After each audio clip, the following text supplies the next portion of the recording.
Hello everyone, welcome you all. आज का हमारा एमएससी का टॉपिक है ऑर्गेनोक्रोमियम कंपाउंड। तो आज के इस वीडियो लेक्चर में हम डिस्कस करेंगे ऑर्गेनोक्रोमियम कंपाउंड के बारे में, जिसमें हम बात करने वाले हैं इसके introduction, properties, preparation method, chemical reaction और एप्लीकेशन के बारे में। और इससे पहले हम काफी सारे ऑर्गेनोमेटेलिक रिएजेंट को डिस्कस कर चुके हैं, जिनके वीडियो लेक्चर आपको ऑर्गेनोमेटेलिक रिएजेंट एमएससी केमिस्ट्री नाम की प्लेलिस्ट में देखने को मिल जाएंगे। तो आप एक बार जाकर उस प्लेलिस्ट को जरूर चेक कीजिए। तो आज हम यहाँ पर डिस्कस करने वाले हैं ऑर्गेनोक्रोमियम कंपाउंड के बारे में, जिसमें हमारा सबसे पहला पॉइंट आता है introduction and properties. Introduction and properties के अंदर भी हम सबसे पहले डिस्कस करेंगे ऑर्गेनोक्रोमियम केमिस्ट्री की डेफिनेशन के बारे में। तो यहाँ पर बोला गया है कि ऑर्गेनोक्रोमियम केमिस्ट्री वो ब्रांच होती है ऑर्गेनोमेटेलिक केमिस्ट्री की, जिसमें डील की जाती है ऐसे ऑर्गेनिक कंपाउंड के साथ में जिसके अंदर आपको क्रोमियम और कार्बन के बीच में बॉन्ड देखने को मिलता है और उनकी रिएक्शंस देखने को मिलती है।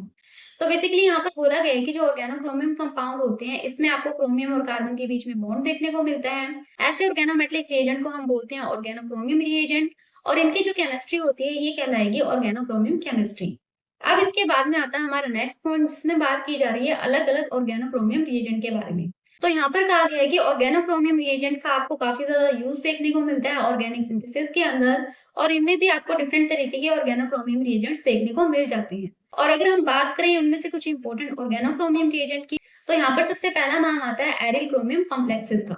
अब ये जो एरिल क्रोमियम कॉम्प्लेक्सेस होते हैं, ये क्या करते हैं, जो एरोमेटिक रिंग होती है उसकी रिएक्टिविटी को काफी ज्यादा इन्फ्लुएंस करते हैं और काफी ज्यादा यूज भी किए जाते हैं।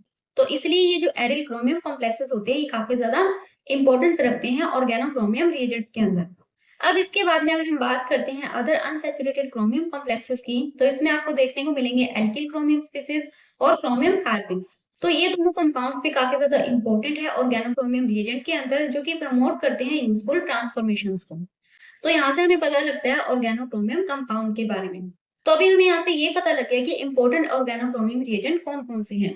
लेकिन इन सब में से भी जो सबसे ज्यादा इंपॉर्टेंट है हमारे लिए वो है एरिल क्रोमियम कॉम्प्लेक्सेस। तो अब हम आगे जो भी डिस्कस करेंगे प्रिपरेशन मेथड या केमिकल रिएक्शन, वो एरिल क्रोमियम कॉम्प्लेक्स के कंटेक्स्ट में ही डिस्कस करेंगे। तो चलिए अब हम बात करते हैं हमारे नेक्स्ट पॉइंट की, जो कि है प्रिपरेशन मेथड।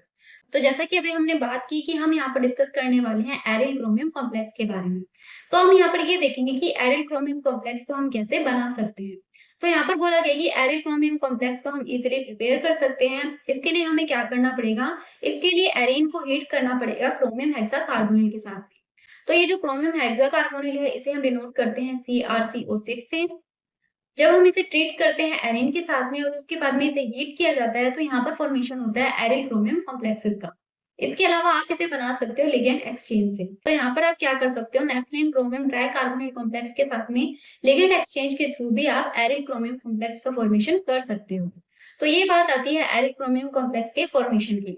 और यहाँ पर आपको ये जो रिएक्शन देखने को मिल रही है ये है प्रिपरेशन मेथड, जिसमें फॉर्मेशन हुआ है एरिल क्रोमियम कॉम्प्लेक्स का। तो यहाँ पर आप देख पा रहे हो ये है एरीन। एरीन के ऊपर एक ग्रुप लगा हुआ है। जब हम इस कंपाउंड को हीट करते हैं क्रोमियम हेक्साकार्बोनिल के साथ में, तो उसके बाद में आपको इस तरीके के कंपाउंड का फॉर्मेशन देखने को मिलता है और साथ में आपको 3 मोल कार्बन मोनोऑक्साइड रिलीज होते हुए भी दिखाई देती है। तो ये जो कॉम्प्लेक्स है इसे हम बोलेंगे एरिल क्रोमियम कॉम्प्लेक्स। अब इसके बाद में इसी कॉम्प्लेक्स से रिलेटेड आपको कुछ पॉइंट्स भी देखने को मिल रहे हैं। तो यहाँ पर बोला गया है कि इस मेथड से हम जनरेट कर सकते हैं डिजायर्ड एरिल क्रोमियम कॉम्प्लेक्स को, जिसमें आपको देखने को मिलेगा एरीन लगी होती है और यहाँ पर आपको क्रोमियम लगा हुआ दिखाई दे रहा है। अब इस क्रोमियम के साथ में आपको 3 कार्बन मोनोऑक्साइड लिगेंड भी अटैच देखने को मिलते हैं। तो यहाँ पर आप इजीली देख पा रहे हो कि क्रोमियम के साथ में 3 लिगेंड्स लगे हुए हैं और ये जो पूरा कॉम्प्लेक्स है ये एक 18 इलेक्ट्रॉन कॉम्प्लेक्स है। तो यहाँ तक हमें पता लग गया कि एरिल क्रोमियम कॉम्प्लेक्स के अंदर आपको एरीन देखने को मिलती है, 3 कार्बन मोनोऑक्साइड लिगेंड देखने को मिलते हैं और ये पूरा जो कॉम्प्लेक्स है ये एक 18 इलेक्ट्रॉन कॉम्प्लेक्स है। अब इसके बाद में बात की जा रही है इस कॉम्प्लेक्स की नेचर की। तो अगर आप जनरली इस कंपाउंड को देखोगे तो आपके माइंड में आएगा कि यहाँ पर ये बेंजीन रिंग है और बेंजीन रिंग के पास में यहाँ पर आपको इलेक्ट्रॉन डेंसिटी देखने को मिलती है। तो ऑब्वियस सी बात है यहाँ पर क्या होगा, यहाँ पर होगा इलेक्ट्रोफिलिक अटैक। लेकिन एक्चुअल में ऐसा नहीं होता। एक्चुअल में यहाँ पर क्या होता है, आपको यहाँ पर देखने को मिलेगा ये जो क्रोमियम है, ये क्रोमियम क्या करता है, ये क्रोमियम क्या करता है, जो रिंग की इलेक्ट्रॉन डेंसिटी है उसे अपनी तरफ अट्रैक्ट करता है, जिसकी वजह से क्या होगा, जो ये एरोमेटिक रिंग होती है इसके ऊपर आपको इलेक्ट्रॉन डेंसिटी कम देखने को मिलती है। अगर यहाँ पर इलेक्ट्रॉन डेंसिटी कम है यानी कि अब इसके अंदर आपको इलेक्ट्रोफिलिक कैरेक्टर देखने को मिलेंगे। अगर ये बिहेव कर रही है एज ए इलेक्ट्रोफाइल, तो इसका मतलब क्या होगा, यहाँ पर आकर न्यूक्लियोफाइल इजिली अटैक कर सकते हैं। यानी कि यहाँ पर आपको क्या देखने को मिलेगा, नॉर्मल इलेक्ट्रोफिलिक अटैक ना देखकर आपको न्यूक्लियोफिलिक अटैक देखने को मिलता है। अब इसके बाद में बोला गया है कि जो इलेक्ट्रॉन डेफिशिएंट एरीन रिंग होती है, ये क्या सपोर्ट करती है, ये सपोर्ट करती है नेगेटिव चार्ज को। और नेगेटिव चार्ज को सपोर्ट करने की वजह से क्या होता है, जो रिंग है उस पर मेटलेशन भी अलाउ होता है और आपको बेंजाइलिक पोजीशन पर रिएक्शन भी देखने को मिलती है। तो ये पॉइंट्स आपको देखने को मिलेंगे इस कॉम्प्लेक्स से रिलेटेड। अब इसके बाद में बोला गया है कि रिएक्शन के बाद में क्या होता है, ये जो क्रोमियम है इसे हम रिलीज कर सकते हैं इजीली बाय माइल्ड ऑक्सीडेशन।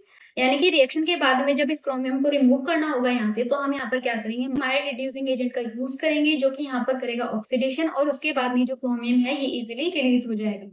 तो ये कुछ पॉइंट्स होते हैं एरिल क्रोमियम कॉम्प्लेक्स के प्रिपरेशन मेथड को लेकर। अब इसके बाद में हमारा आता है नेक्स्ट पॉइंट, जो कि है केमिकल रिएक्शन। केमिकल रिएक्शन के अंदर भी अगर हम सबसे पहले केमिकल रिएक्शन की बात करें, तो यहाँ पर आपको देखने को मिलेगी न्यूक्लियोफिलिक सब्स्टिट्यूशन रिएक्शन। तो यहाँ पर बोला गया है कि जो न्यूक्लियोफिलिक एडिशन होता है एरिल क्रोमियम कॉम्प्लेक्स के अंदर, उसके अंदर आपको देखने को मिलता है कि जहां पर क्रोमियम लगा होगा उसके ऑपोजिट साइड में आकर यहाँ पर अटैक होता है और उसके बाद में आपको एक इंटरमीडिएट देखने को मिलता है जिसका नाम होता है साइक्लोहेक्साडाइइनाइल एनाइन। तो ये जो साइक्लोहेक्साडाइइनाइल एनाइन कॉम्प्लेक्स है, ये एज ए इंटरमीडिएट यहाँ पर वर्क करता है और उसके बाद में आपको आगे रिएक्शन देखने को मिलती है। और इसके साथ में यहाँ पर बोला गया कि अगर ये जो न्यूक्लियोफिलिक अटैक है ये सेम कार्बन एटम पर हो जहां पर हैलाइड सब्स्टिट्यूएंट लगा हो, यानी कि इप्सो पोजीशन पर, तो वो जो सब्स्टिट्यूएंट है वो क्या करेगा, हैलाइड का लॉस कर देगा, जिसकी वजह से आपको जो ओवरऑल रिएक्शन है वो देखने को मिलेगी न्यूक्लियोफिलिक सब्स्टिट्यूशन रिएक्शन। तो बेसिकली यहाँ पर क्या बोला गया है, यहाँ पर बोला गया है कि जो एरिल क्रोमियम कॉम्प्लेक्सेस होते हैं इस पे आपको जनरली न्यूक्लियोफिलिक एडिशन देखने को मिलता है, जिसके अंदर क्या होगा, जहां पर एक क्रोमियम लगा होगा उसके अपोजिट फेज से आपको रिएक्शन देखने को मिलेगी। लेकिन अगर इस एरिल क्रोमियम कॉम्प्लेक्स पर कोई हैलाइड लगा हुआ है, जैसे कि आपको इस रिएक्शन में देखने को मिल रहा है, अगर हैलाइड यहाँ पर पहले से लगा हुआ है और उसके बाद में आकर कोई न्यूक्लियोफाइल आकर इस पर अटैक करता है और इप्सो पोजीशन पर अटैक करता है, इसका मतलब उसी सेम कार्बन पर जिस पर हैलाइड लगा हुआ है। तो यहाँ पर क्या होगा, ये जो हैलाइड है ये रिमूव हो जाएगा और ये जो ग्रुप है ये एज इट इज लगा होगा। तो यहाँ पर आप प्रोडक्ट में देख पा रहे हो जो हैलाइड है वो यहाँ से रिमूव हो चुका है और ये जो ग्रुप है ये यहाँ पर लगा हुआ है। तो इस तरीके का आपको प्रोडक्ट देखने को मिलेगा। तो यहाँ पर आप देख पा रहे हो कि न्यूक्लियोफिलिक सब्स्टिट्यूशन रिएक्शन हुई है। अब यहाँ पर ये जो कॉम्प्लेक्स है इसका नाम है 5 साइक्लोहेक्साडाइनाइल एनाइन कॉम्प्लेक्स, जो कि यहाँ पर वर्क कर रहा है एज ए इंटरमीडिएट। अब इसके बाद में आता है हमारा नेक्स्ट पॉइंट। इसमें बोला गया है कि अगर वहां पर आपको हैलोजन या कोई भी लिविंग ग्रुप प्रेजेंट देखने को ना मिले, तो वहां पर क्या होगा, ये जो इंटरमीडिएट है साइक्लोहेक्साडाइनाइल कैटायन, ये क्या हो सकता है, ये ऑक्सीडाइज भी हो सकते हैं और उसके बाद में आपको देखने को मिल सकती है या तो एल्काइलेशन देखने को मिल सकता है या जो इलेक्ट्रोफाइल है वो वहां पर आकर ट्रैप हो सकता है। तो बेसिकली आपको यहाँ पर डाइसब्स्टिट्यूटेड साइक्लोहेक्साडाइन देखने को मिलेगा। तो इसके रिएक्शंस हम यहाँ पर देख लेते हैं। तो इस रिएक्शन में आप देख पा रहे हो ये हमारा कॉम्प्लेक्स है और इस कॉम्प्लेक्स के ऊपर ऑलरेडी पहले से एक ग्रुप लगा हुआ है, लेकिन इस बार ये जो ग्रुप लगा है ये लिविंग ग्रुप नहीं है। पहले वाली कंडीशन में क्या था, हमारे पास फ्लोरीन लगा था जो वर्क कर सकता है एज ए लिविंग ग्रुप, लेकिन इस बार आपको यहाँ पर मेथॉक्सी ग्रुप लगा हुआ दिखाई दे रहा है जो कि एक लिविंग ग्रुप नहीं होता। अब अगर हम इसके बाद में इसकी रिएक्शन करवाते हैं इस कंडीशन के अंदर और यहाँ पर आकर कोई न्यूक्लियोफाइल अटैक करता है, तो उसके बाद में आपको इंटरमीडिएट देखने को मिलते हैं कुछ इस तरीके से, जिसमें आप देख पा रहे हो कि ये हमारे पास जो प्रोडक्ट बना है ये है डाई सब्स्टिट्यूटेड साइक्लोहेक्साडाइन और इनका जो रेशियो है वो आपको देखने को मिल रहा है 94:6। तो यहाँ पर आप देख पा रहे हो कि किस तरीके से रिएक्शन होती है जब कोई लिविंग ग्रुप प्रेजेंट हो तब और जब कोई लिविंग ग्रुप प्रेजेंट ना हो तब। तो ये थी हमारी first chemical reaction aryl chromium complex से रिलेटेड। अब इसके बाद में हमारे बाकी की जो केमिकल रिएक्शन है उसे हम डिस्कस करेंगे हमारे नेक्स्ट पार्ट के अंदर। तो इस वीडियो के लिए इतना ही। आई होप आपको वीडियो अच्छा लगा होगा। अगर वीडियो अच्छा लगा तो चैनल को सब्सक्राइब करें, इसी के साथ वीडियो को ज्यादा से ज्यादा शेयर करें और लाइक करें। Thank you.